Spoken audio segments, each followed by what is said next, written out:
Bueno,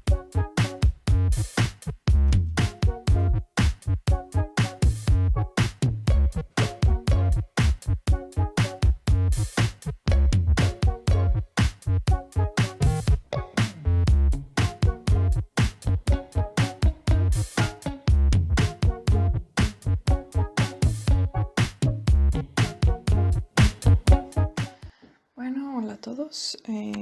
Hoy vamos a ver lo que es la lección 1 del módulo 9, que es la estructura atómica y básicamente los avances que se han tenido hasta ahora del conocimiento del átomo.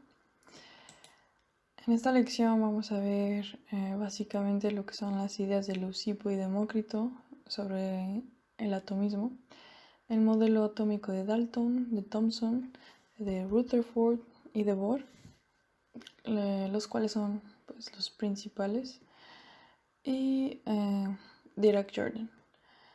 Entonces, para comenzar, lo más importante es entender qué es el átomo. Y bueno, se considera el átomo como la unidad básica de la materia. Y esta palabra viene del griego átomos, que significa indivisible.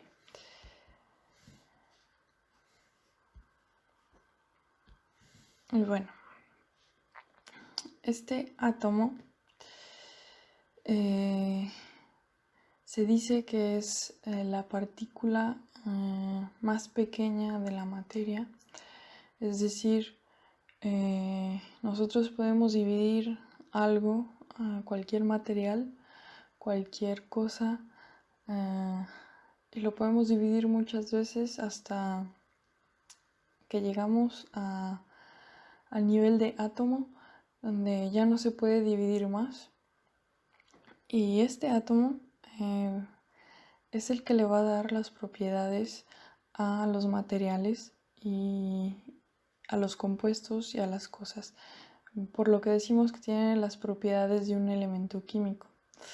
Entonces, tenemos la tabla periódica de los elementos, que son básicamente los diferentes tipos de átomos que existen y de los cuales no se puede dividir a una partícula más pequeña. Por ejemplo, tenemos los gases nobles, tenemos los halógenos, los metales. Estos átomos, por ejemplo, un átomo de oro, no lo podemos dividir en algo más pequeño. Por eso es que se dice que es la unidad básica de la materia,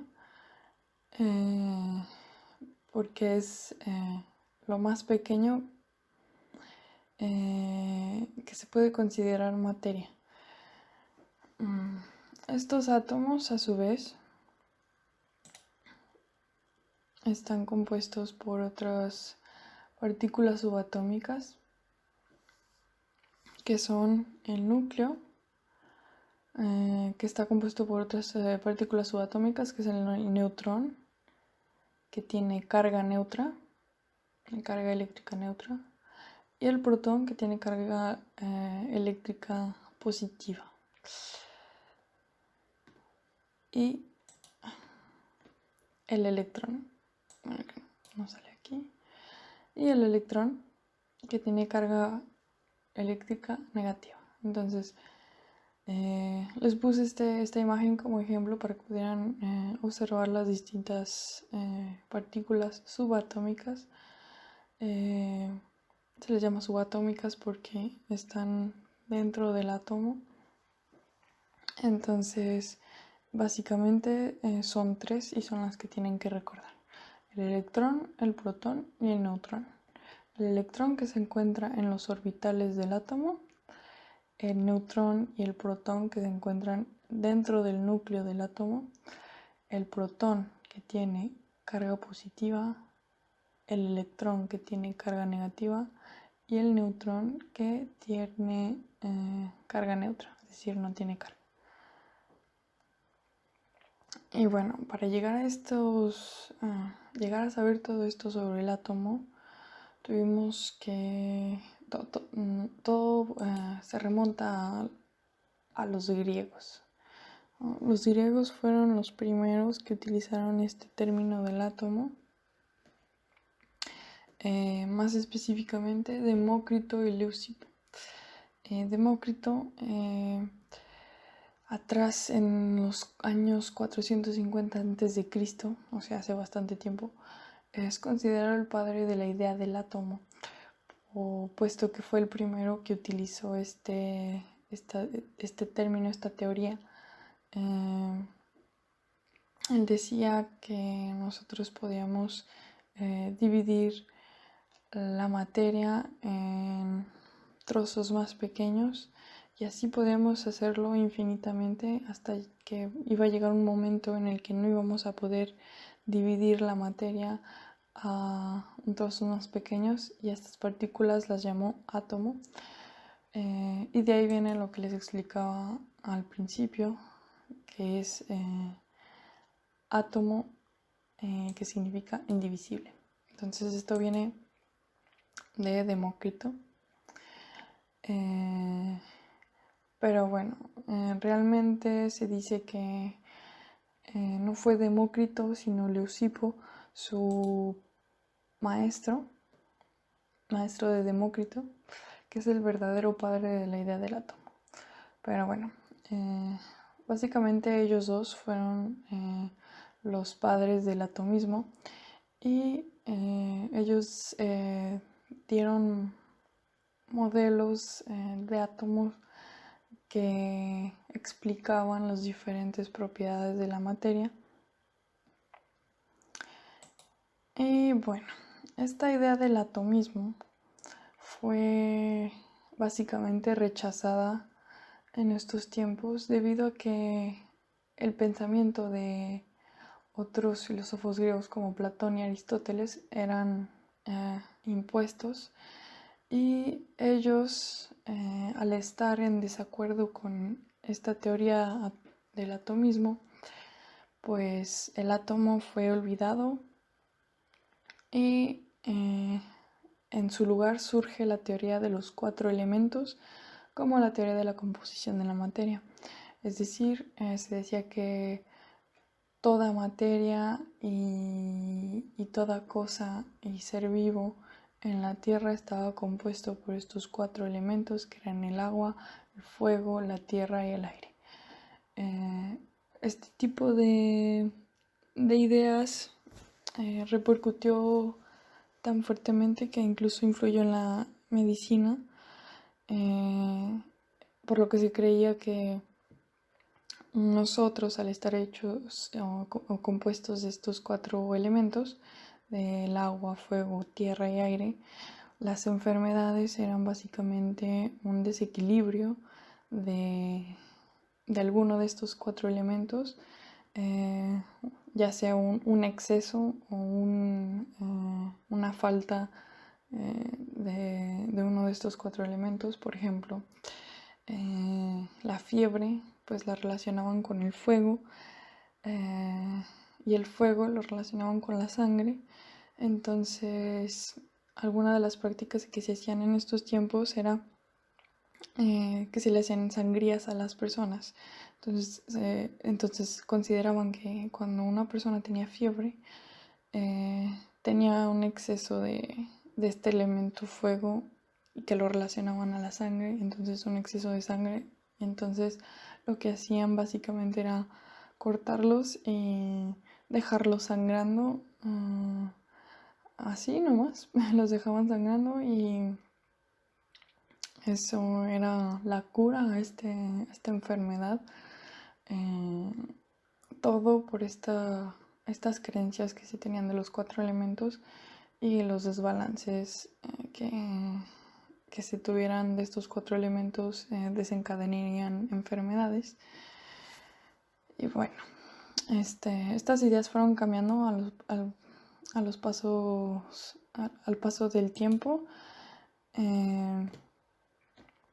Y bueno,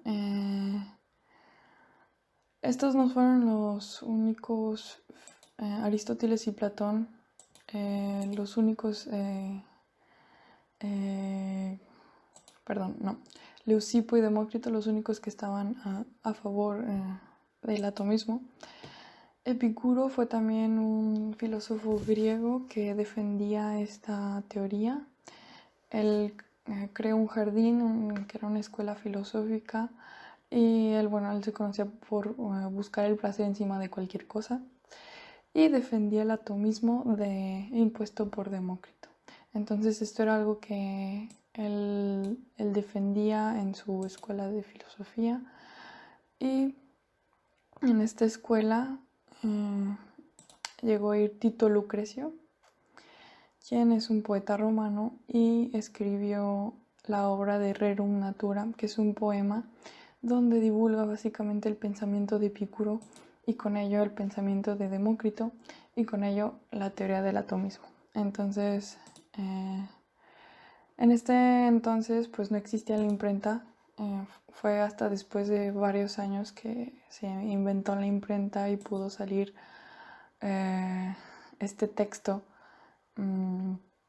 llamado Rerum Natura, y fue así como volvió a resurgir lo que es más bien fue la primera vez que se plasmó en una obra, en un libro, la teoría del atomismo.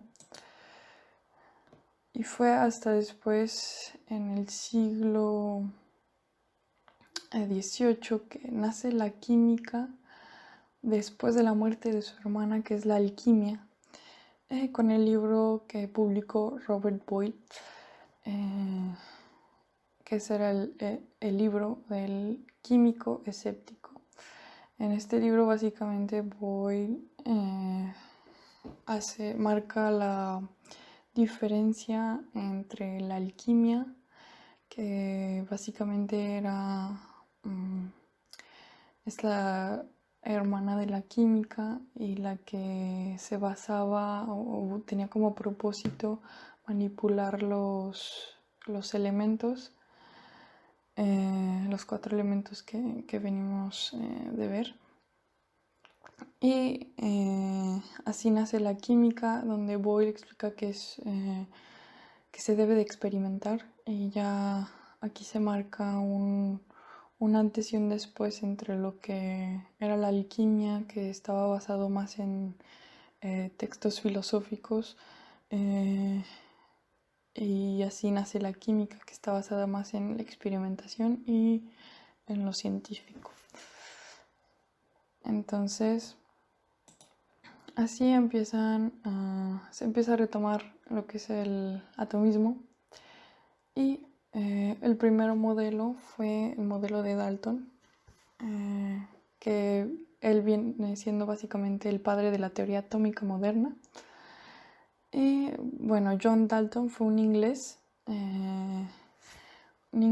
que propuso esta base, este modelo teórico del átomo, para hacer ciencia, ¿no? Entonces ya se empezaba a hacer ciencia, ya no eran creencias filosóficas, ya no eran textos oscuros de los 4 elementos, ya se empezaba a hacer modelos científicos.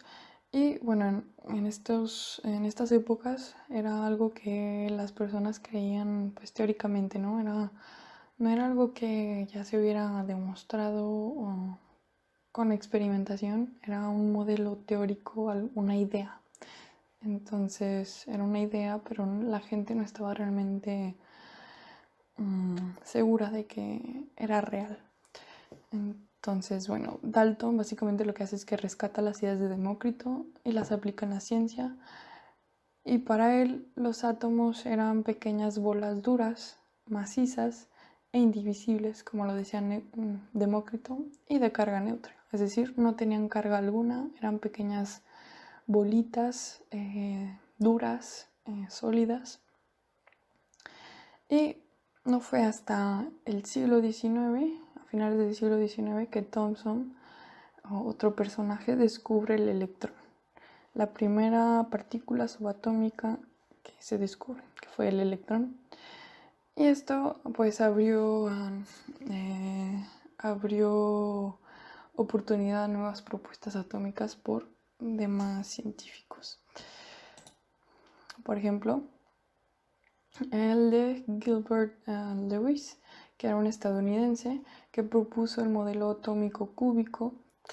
Él decía básicamente que el átomo era como un cubo con los electrones que había encontrado o descubierto Thomson, que estaban colocados cada uno en los vértices del cubo. Y bueno, él introdujo lo que es el concepto de enlace covalente, que ya veremos después en otras lecciones. Ahorita nos enfocamos más en lo que son los modelos atómicos. Y este modelo modelo atómico del cubo fue uno de ellos, pero pues no fue tan relevante. Esto duró muy poco.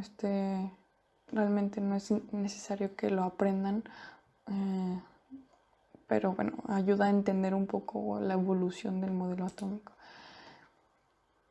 Después fue un japonés llamado Hantaro Nagaoka, que propuso un modelo saturino, es decir, como un modelo como planetario. Propuso un modelo atómico con partículas negativas orbitando en anillos alrededor de una gran masa central positiva. Entonces él decía que esta gran masa central era positiva y la cual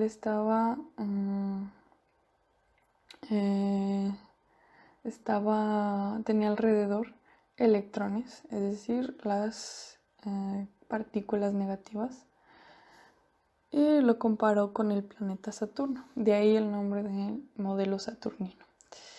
Y bueno, igual que Lewis, este modelo no es tan relevante. Este modelo realmente no es necesario que se lo aprendan, pero pues ayuda a entender o a conocer los modelos que hubo. Y bueno, fue después que surgió el modelo de Thomson. Después de descubrir los electrones por sus tubos de rayos catódicos, él realizó un experimento, unos tubos de rayos catódicos en los que descubrió que había partículas cargadas eléctricamente, negativamente, las cuales llamó electrón. Y son las que les acabo de explicar en los otros modelos. Pero Thomson sí podemos decir que marcó la diferencia. Thomson, después de encontrar los electrones, él planteó un modelo atómico bastante importante que cambió la manera en la que se empezó a ver el átomo. Él decía que el átomo era como un pudín con pasas. Es decir, él decía que el átomo era como una esfera en la que se tenían incrustados los electrones. Esos puntitos verdes son los electrones. Y bueno, como pueden ver aquí, decía que es una esfera de carga positiva, semejante a una masa de pudín con pasas pequeñas de cargas negativas distribuidas en el interior. Ese es el modelo de pudín de pasas de Thomson. Después, bueno, igual este modelo no duró mucho. Llegó otro personaje, quien es Rutherford, y Ernest Rutherford hizo un experimento. Él decía, bueno, entonces, si los átomos son partículas sólidas, vamos a hacer el experimento. Y él lo que hizo fue que lanzó partículas alfa a una lámina de oro, y como ya habíamos comentado, los átomos conforman la materia, son la unidad básica de la materia. Entonces él decía, bueno, esta lámina de oro está conformada por átomos de oro. Los átomos son partículas sólidas que si son sólidas van a hacer que las partículas alfa que yo le emita reboten. Entonces, él lo que hizo fue que de una fuente de partículas alfa lanzó partículas alfa hacia la lámina de oro, esperando que si los átomos eran realmente partículas sólidas, estas partículas alfa iban a rebotar. La sorpresa con la que él se encontró fue que la mayoría de las partículas alfa lo que hacían era traspasar los átomos de oro. Y hubo algunas que sí rebotaron, pero la mayoría traspasaba estos átomos de oro. Entonces, aquí en esta imagen lo podemos ver. Este básicamente es el experimento que hizo. Aquí es como un agrandamiento de la lámina de oro. Estos son los átomos de oro. Estas son las partículas alfa que Rutherford emitió. Y la conclusión a la que él llegó después de este experimento es que los átomos de oro tienen que tener forzosamente vacío, es decir, un espacio por donde las partículas alfa pudieran atravesar y llegar hasta el otro lugar, al otro lado. Entonces, también, como hubo algunas partículas que en realidad sí rebotaron, él concluyó que también los átomos van a tener un núcleo sólido donde van a rebotar estas partículas. Entonces, las partículas alfa que rebotaron fueron las que chocaron contra el núcleo, y las partículas alfa que pasaron a través de los átomos pasaron por los espacios vacíos. Y así es como nace y propone un nuevo modelo atómico, que es el modelo atómico de Rutherford. Y es este modelo clásico que estoy segura que ya lo han visto en muchos lados. Si son fans de Big Bang Theory, seguramente, que es un show de televisión, seguramente lo han visto ahí. O bueno, en otras partes. Es un modelo bastante conocido, bastante común, que vemos representado en muchas cosas. Entonces, bueno, él demostró así que el átomo es casi vacío, debe tener un núcleo con carga positiva, que es este que les marco aquí, muy pequeñito, a diferencia de los otros, que concentraba casi toda la masa, es decir, que casi toda la masa del átomo se concentraba en el núcleo, en este lugar. Y los electrones, que tenían la carga negativa, como ya lo habíamos comentado, giraban alrededor de este núcleo, como lo podemos ver en este GIF, en esta imagen.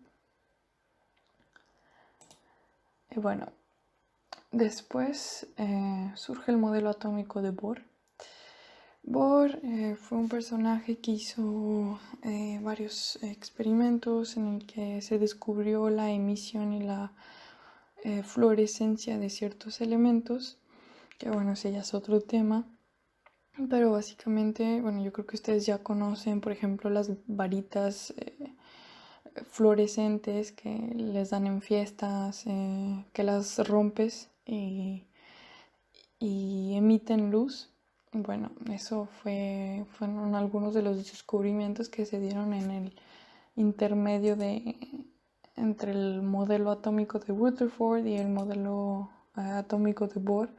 Se descubrió esa emisión de luz, esa fluorescencia de los elementos. Y bueno, un dato curioso es que toda la materia tiene ese poder de fluorescencia, lo que hace que brillen básicamente la materia, como en esas varitas de fiesta. Lo que hace básicamente que brillen esos palitos es la excitación de los electrones, ¿no? Entonces, ¿qué es la excitación de los electrones? Es cuando aquí, por ejemplo, podemos ver en esta imagen el electrón podemos ver que salta de una órbita a otra. Cuando este electrón salta de una órbita a otra, se dice que emite un fotón de luz. El electrón está excitado, entonces salta, brinca y emite un fotón de luz, que es la flechita que vemos. Entonces, eso es como hace que la materia brille, ¿no? Pero bueno, ese ya es otro tema que veremos si lo vemos en siguientes lecciones o no. Pero es para que entiendan un poquito más el modelo atómico de Niels Bohr. Entonces, por estos descubrimientos, Bohr decía que los electrones debían de tener órbitas circulares estables alrededor del núcleo a distintos niveles energéticos para explicar los espectros de emisión del átomo, o sea, los espectros de emisión de luz. ¿A qué se difiere con distintos niveles energéticos? Pues dependiendo del nivel energético que son estos, los orbitales circulares alrededor del núcleo, cada uno tiene diferente nivel energético y para cada uno se va a requerir cierta cantidad de energía para poder excitar el electrón que se encuentre en este orbital para poder lograr que se excite y brinque hacia el otro nivel de energía y pueda emitir este fotón de luz. Y bueno, entonces es como Bohr llegó a este modelo atómico para poder explicar estos espectros de emisión de los átomos.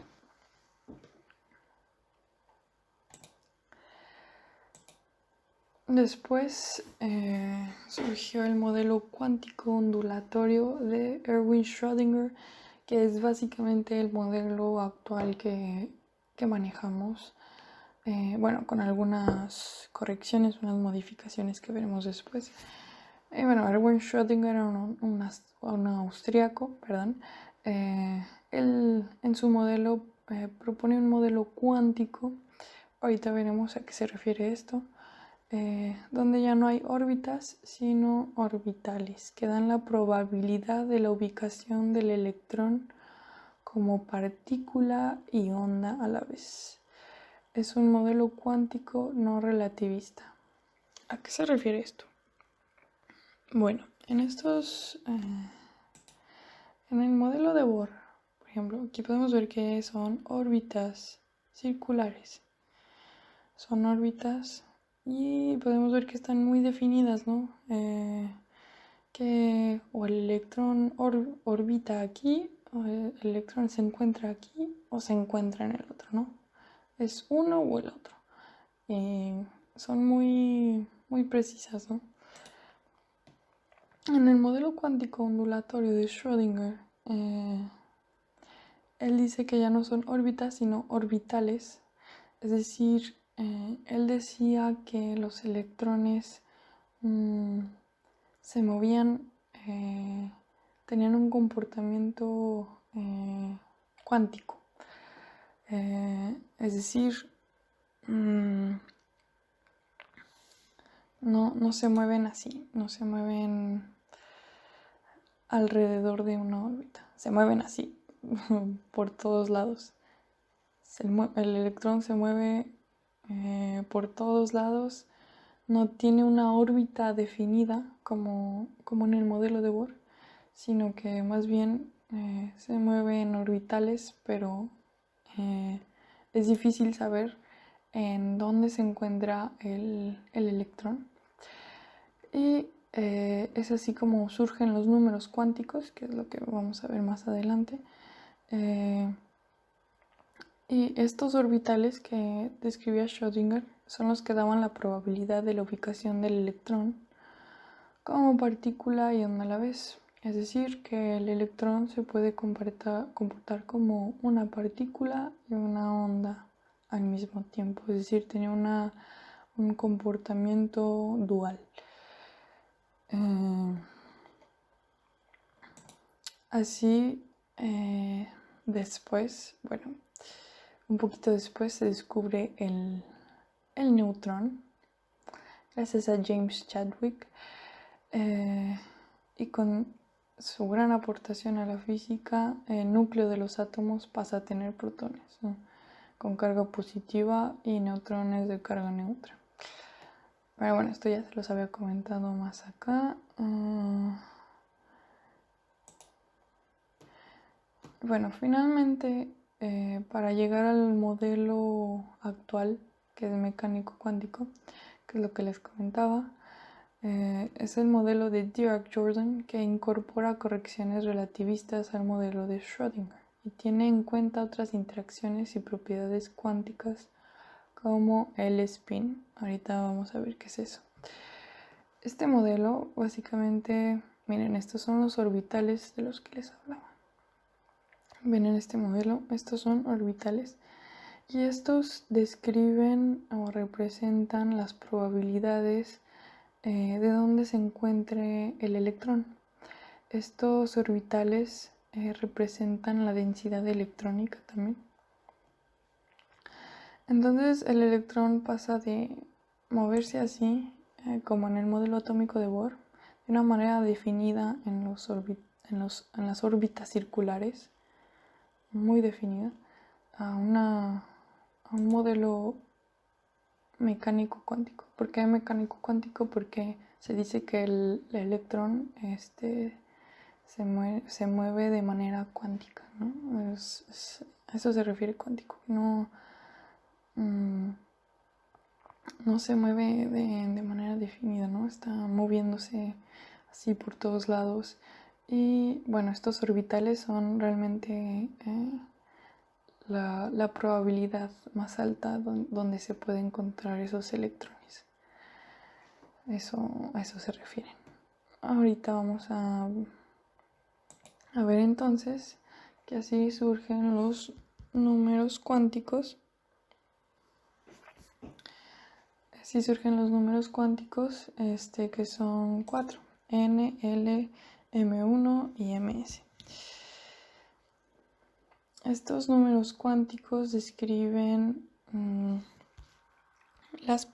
el lugar donde se puede encontrar el electrón en los orbitales de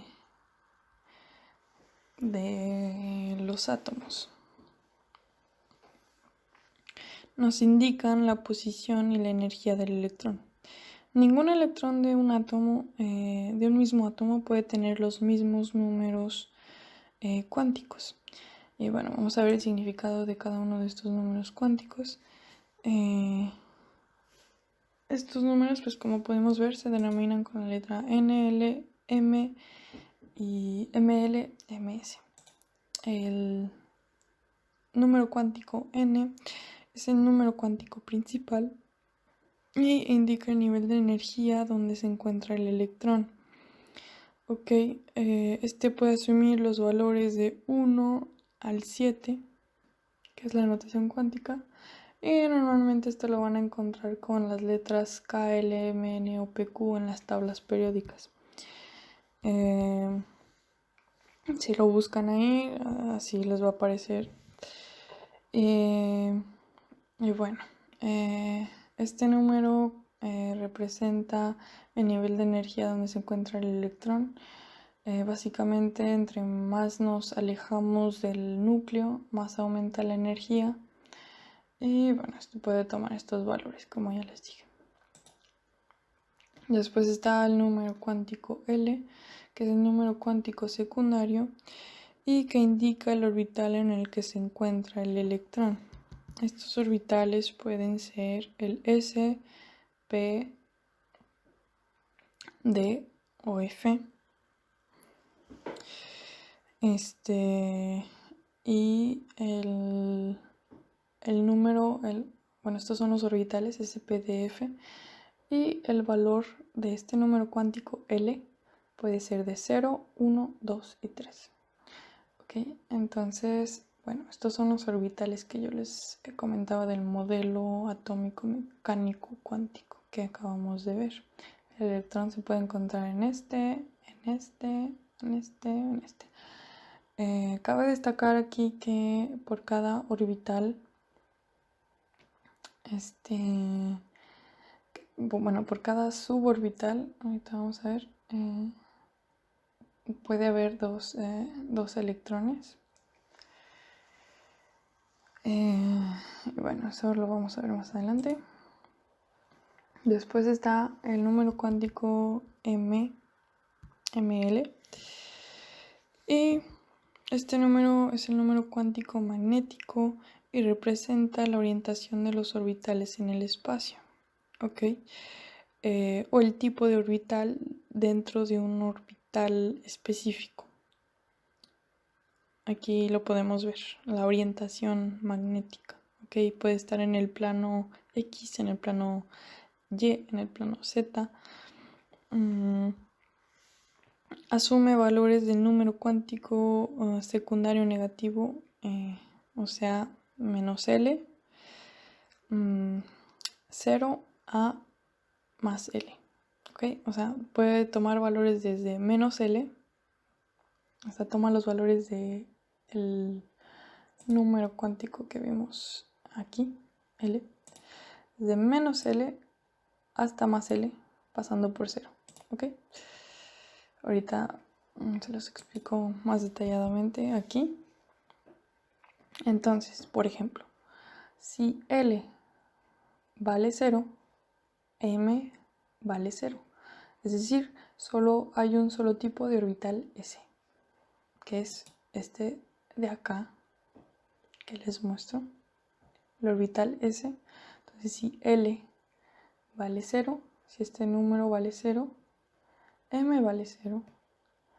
Y eso va a querer decir que solo hay un tipo de orbital S. Este.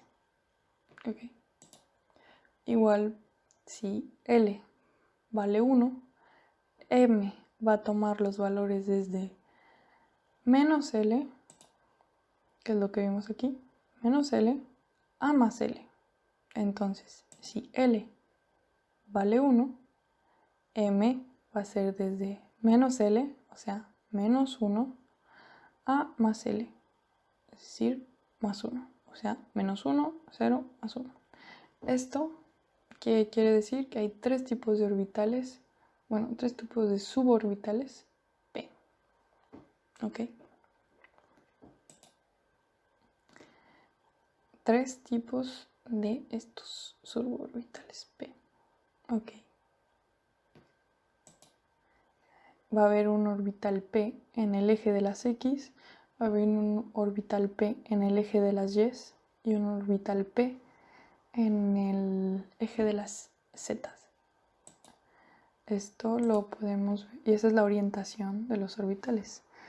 Aquí sí pueden ver el eje X, Y, Z. Entonces aquí va a haber un orbital P, que es este naranjita. En el otro eje va a haber otro orbital P y en el otro eje de las X va a haber orbital P. A eso se refiere la orientación magnética. Igual para los demás. Si L vale 2, M va a tomar el ML, va a tomar el valor de desde menos 2 hasta más 2. Y eso significa que va a haber 5 tipos de suborbitales D. Este que vimos acá. 5 tipos de suborbitales D. Va a haber de U, de V, de X, de Y, de Z. Y bueno, esto ya es tal vez muy específico, muy detallado, pero es para que lo entiendan. Pasando al siguiente número, al último, es el spin, el que les comentaba en las diapositivas anteriores. Y bueno, este generalmente, al igual que ML, lo van a encontrar como MS, pero pues quiere decir spin, ¿no? Y lo que básicamente M denota la orientación. Bueno, un paréntesis. M denota la orientación. En este caso es la orientación del giro del electrón. Y en ml representa igual m, la orientación, pero de la orientación magnética del orbital, o sea, la orientación del orbital en el espacio. ml es la orientación del orbital en el espacio, ms es la orientación del electrón, del giro del electrón, ¿ok? Son dos cosas diferentes. Entonces, los electrones en cada orbital van a tener una rotación, ¿no? Un giro, van a estar girando los electrones. Entonces, a ver, les voy a mostrar aquí en esta imagen. Por ejemplo, en este orbital los electrones pasan así, pero a su vez van a estar girando en su propio eje. Entonces, los electrones pueden girar hacia dos direcciones diferentes. Se dice que pueden girar en dirección en las manecillas del reloj y contra las manecillas del reloj. Entonces, hacia las manecillas del reloj toma ms, que es el número cuántico, toma el valor de más 1/2, y contra las manecillas del reloj el valor del número cuántico toma valor de menos 1/2. ¿Okay?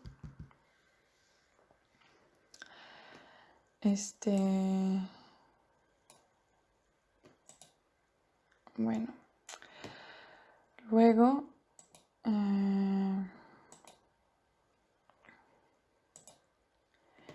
tenemos este ejemplo. En este ejemplo podemos ver esta configuración electrónica.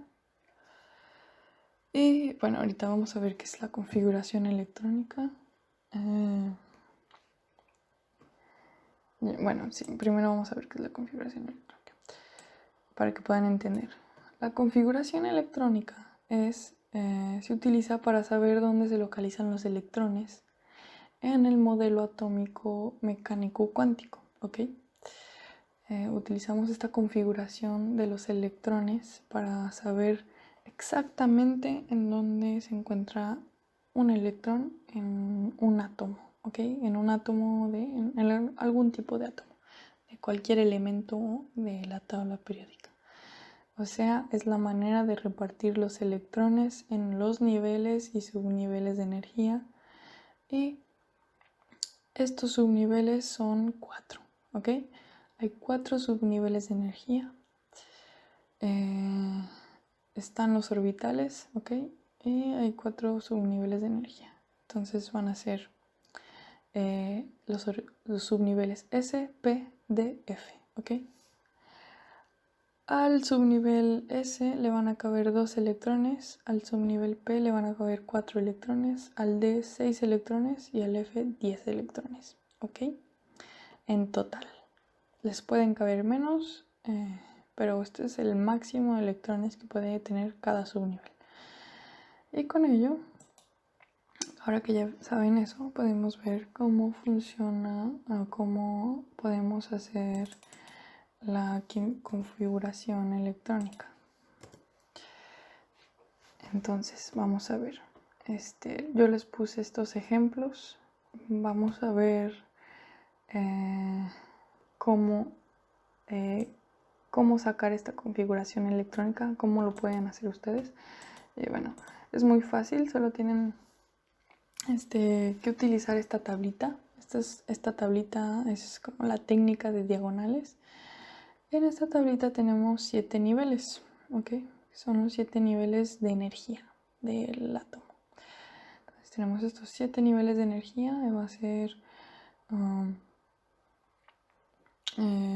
como una pirámide, como un triángulo. Y en cada nivel nos van a caber, vamos a tener subniveles, ¿no? Va a estar el subnivel S, el subnivel P, el subnivel D y el subnivel F, como ya les comentaba, los subniveles. Entonces vamos a tomar, por ejemplo, la plata. La plata tiene como símbolo Ag y su número atómico es el 47. Z representa el número atómico, 47 es el número atómico, es decir, es el número con el que lo encontraremos en la tabla periódica. Y bueno, el número atómico básicamente, para que puedan entender esto, el número atómico que aparece en las tablas periódicas es la suma de las partículas subatómicas de un átomo, ¿ok? Entonces, si la plata tiene el número subatómico 47, va a tener en total 47 partículas subatómicas, ¿ok? Eso es lo que quiere decir, eso es lo que significa. Entonces, este número nos va a ayudar a escribir la configuración electrónica de la plata, ¿no? Donde se encuentra cada electrón del átomo de la plata, en qué nivel y subnivel. Entonces, es muy fácil, usamos esta tablita. Lo que vamos a hacer es partir desde el primer nivel en dirección a... Vamos a tomar la dirección de las flechas, así. Entonces, tenemos el nivel 1 y empezamos por aquí, ¿no? 1S2. Entonces, primero escribimos 1S2, ¿ok? Esto quiere decir nivel 1, subnivel S, y en el subnivel S, como ya les había comentado, le caben 2 electrones, ¿ok? Entonces ya llevamos 2 de 47. Luego nos pasamos a la siguiente flechita. Vamos a ir así, ¿ok? Entonces sigue 2S2, de arriba hacia abajo, 2S2. Entonces 1S2, 2S2, es decir, nivel 1, subnivel S, nivel 2, subnivel S. Y en el subnivel S quedamos que nos caben 2. Entonces llevamos 2 y 2 son 4. Llevamos 4 de 47. ¿Ok? 4 de 47 electrones. Igual nos pasamos al siguiente, que es 2p6. 2p6 y luego 3s2. ¿Ok? Entonces 2p6. ¿Por qué P6? Porque quedamos que en el subnivel P le caben 6 electrones. Y luego 3S2. ¿Ok? ¿Por qué pasamos de P a S? Pues simplemente aquí en la tablita pasamos de P a S. ¿Ok? Luego, a la siguiente. 3P6, 4S2. 3P6, 4S2. ¿Ok? Luego 3 de 10, 4P6, 5S2. 3 de 10, 4P6, 5S2. ¿Ok? Y aquí, ¿cuántos llevamos? Llevamos 2 y 2 son 4. 4, 4, 8, 6, 6, 12. 32, 18. Ok, nos faltan 9, ¿ok? Nos faltan 9. Hasta aquí, hasta el 5S2 llevamos 38.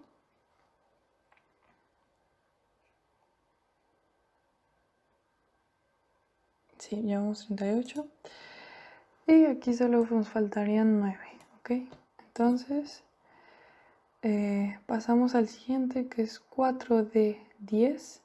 Pero como solo nos faltan 9, no es necesario poner 4 de 10, ponemos 4 de 9, ¿ok? Eso es lo que quiero que entiendan, que no es necesario escribir todo el número máximo de electrones que puede tener cada subnivel, solo hasta el número que necesitamos y no sin sobrepasar el número máximo, ¿ok? Y bueno, estos son otros ejemplos que ustedes pueden ver en su tiempo libre. Igual ustedes pueden buscar más. Y volviendo a los números cuánticos, en este ejemplo lo que les quería mostrar es que en este ejemplo de configuración electrónica es básicamente lo que les acabo de explicar: 1s2, 2s2. Estas flechitas representan los electrones, ¿ok? Una flechita para arriba significa el spin, es decir, el giro del electrón que les expliqué acá. El giro positivo, o sea, hacia las manecillas del reloj. Y la flechita hacia abajo significa que el electrón gira contra las manecillas del reloj, ¿ok? Entonces, el valor negativo, -1/2, ¿ok? Y es lo mismo que les enseñé en la configuración electrónica, solo que aquí está representado con flechitas los electrones y no con números, ¿ok? 1s2, 2s2, 2p6, porque en cada suborbital P, dijimos que había 3 tipos de suborbitales P, caben 2 electrones, ¿ok? Es lo que les comentaba. Cada tipo de suborbital caben 2 electrones, ¿ok?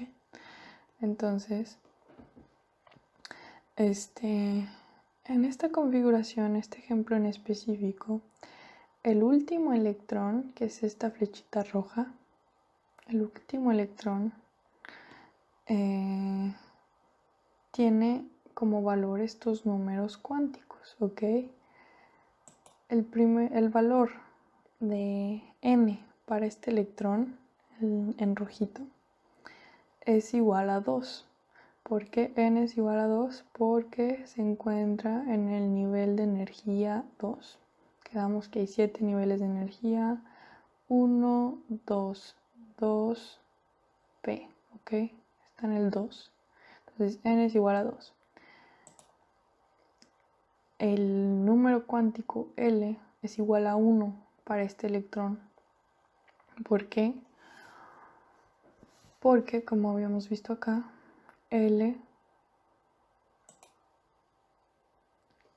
indica el orbital en el que se encuentra el electrón, ¿no?